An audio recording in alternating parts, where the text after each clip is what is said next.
Hello, bachcho. Let's read the question. The question is saying, which of the following statement is true for the WBC? Option A है basophils are known as heterophils and polymorphs. B में है acidophil is an alternative name of eosinophil. C है neutrophils produces antibodies and D है lymphocytes and monocytes are the granulocyte.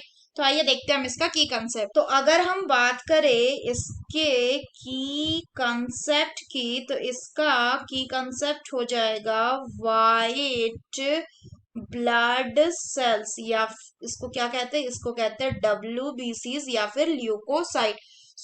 अगर हम बात करें white blood cells की, तो ये क्या होते हैं, ये एक ब्लड का फॉर्म्ड एलिमेंट है। इसमें हीमोग्लोबिन एब्सेंट होते हैं, दे आर न्यूक्लिएटेड। फर्दर अगर हम बात करें तो जो व्हाइट ब्लड सेल्स हैं ये दो तरह के होते हैं। अगर हम बात करें तो एक होता है ए ग्रैनुलोसाइट्स, यानी जिसके साइटोप्लाज्म में ग्रैनुअल्स एब्सेंट होते हैं। दूसरा होता है आपका ग्रैनुलोसाइट, यानी जिसके साइटोप्लाज्म में क्या ग्रैनुअल प्रेजेंट होते हैं। अगर हम फर्दर बात करें तो एक ग्रैनुलोसाइट मेनली दो होते, एक होता है आपका लिम्फोसाइट एंड दूसरा होता है आपका मोनोसाइट्स। फर्दर अगर हम बात करें ग्रैनुलोसाइट्स में आपके होते हैं neutrophils and basophils and acidophils। तो अगर हम बात करें एसिडोफिल्स की, they are also called as eosinophils. अगर हम अब बात करें फर्दर, तो जो न्यूट्रोफिल्स होते हैं ये कैसे होते हैं, they are most abundant leukocyte. क्या होते हैं, most abundant leukocyte, approx 60 to 65% of the total WBC।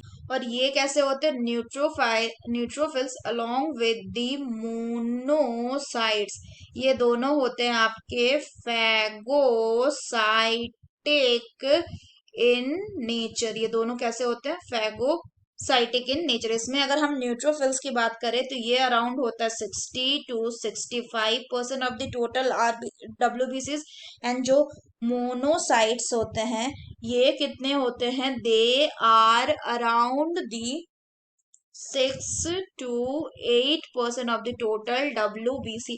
Next अगर हम बात करें तो नेक्स्ट होता है आपका बैसोफिल्स। अगर हम बात करें बैसोफिल्स की, तो बैसोफिल लीस्ट अबंडेंट क्या होता है, ल्यूकोसाइट होता है। ये होता है अराउंड 0.5 से 1% ऑफ द टोटल WBC। अगर हम बात करें बैसोफिल की, तो ये सिक्रीट करता है किसको, it's secrete chemicals like histamine, serotonin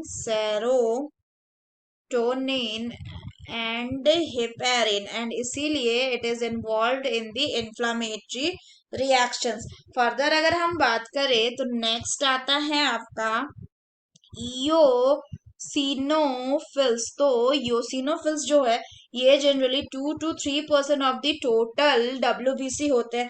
ये किसमें काम आते हैं, they resist infection and are therefore associated with allergic reactions. यहाँ पे एक चीज हमें ध्यान रखनी है कि ईओसिनोफिल को क्या कहा जाता है, एसिडोफिल्स भी कहा जाता है। ऐसा इसलिए क्योंकि ये ईओसिन नाम के डाई से तो स्टेन होता ही है, साथ ही साथ ये दूसरे एसिडिक डाई ईओसिन जो कि एक एसिडिक डाई है, एंड इसके अलावा अदर एसिडिक डाई से भी ये क्या होता है, स्टेन होता है। And that is why eosinophil are also called as the acidophils.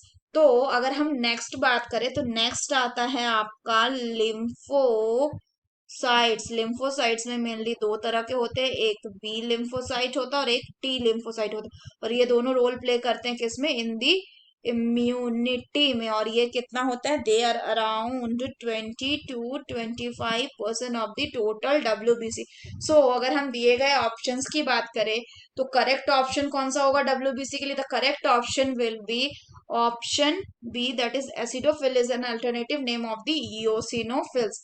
अगर बाकी ऑप्शन की बात करें तो न्यूट्रोफिल एंटीबॉडी प्रोड्यूस करता है, तो ये बिल्कुल गलत है। एंटीबॉडी कौन प्रोड्यूस करता है? लिम्फोसाइट, उसमें भी बी लिम्फोसाइट। एंड डी में बोल रहा है लिम्फोसाइट एंड मोनोसाइट और ग्रैनुलोसाइट, तो ये तो हमने अभी देखा कि लिम्फोसाइट एंड मोनोसाइट क्या है, ये ए ग्रैनुलोसाइट है। बी में बोल रहा है बेसोफिल्स को हम हेट्रोफिल्स एंड पॉलीमॉर्फ्स भी बोलते हैं, तो ये भी स्टेटमेंट बिल्कुल गलत है। इसको हम पॉलीमॉर्फ और हेट्रोफिल्स नहीं बोलते हैं। So that's all for the question बच्चों, hope you understood it well, best of luck.